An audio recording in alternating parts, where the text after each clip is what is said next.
Wafa Assurance vous présente Automoto. Bonjour, c'est un plaisir de vous retrouver pour un nouveau numéro d'Automoto consacré à la présentation du nouveau Renault Kadjar. Pour ceux qui trouvaient le Koleos trop sage, Renault propose aujourd'hui Kadjar, un nouveau SUV doré sur tranche afin de relancer la marque française sur le segment très convoité des SUV compacts. Ce baroudeur corrige le tir en adoptant la recette qui plaît. Il s'agit de procurer un savant équilibre entre le design d'une sportive, la fonctionnalité d'une berline et la polyvalence d'un monospace, le tout matiné de sérieuses attitudes en off-road.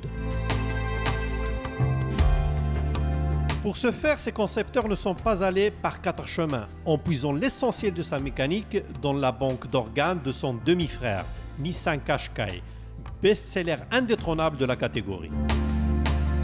Parmi les reprises que nous apprécions, il y a bien sûr la magnifique transmission intégrale qui parvient à se montrer efficace quel que soit le type de revêtement. On retrouve également les mêmes moteurs, la même suspension, les mêmes freins, le même châssis, seule la parure extérieure et l'ambiance intérieure diffèrent.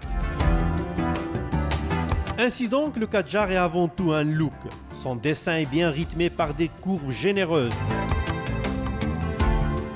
Or, sa filiation avec ses aînés est bien présente, surtout avec le Captur dont il reprend l'essentiel de sa ligne. Avec son aspect massif, le profil met en avant une belle stature, ce qui laisse présager de bons codes d'habitabilité à l'intérieur.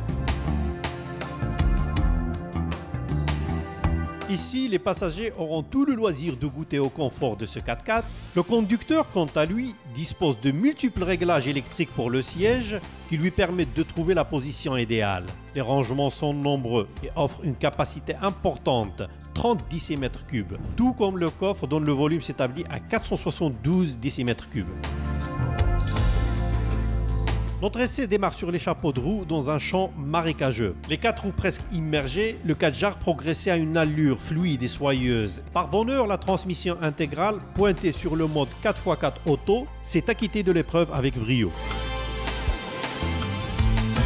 Vient ensuite la seconde partie de l'aventure qui consistait à rouler sur une piste aussi longue que monotone.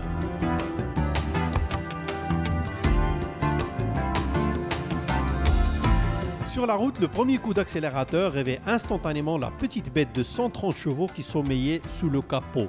Or, ce 4 cylindres 1,6 DCI est très souple à conduire, surtout quand il est question de remonter les pentes, même douces parfois. Mais de là à dire qu'il est ringard, ce serait ne pas comprendre la vocation première de cet engin, destiné aux adeptes de loisirs et de villégiature pépère plutôt que déjanté cherchant partout une occasion de s'encanailler.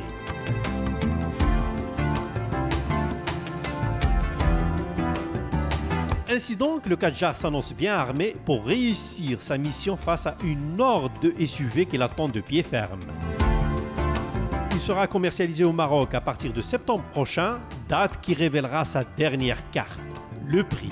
Voilà donc l'argument qui scellera définitivement son sort. Affaire à suivre. C'était Automoto, rendez-vous même heure, même chaîne, la semaine prochaine. Automoto vous a été présenté par Wafa Assurance.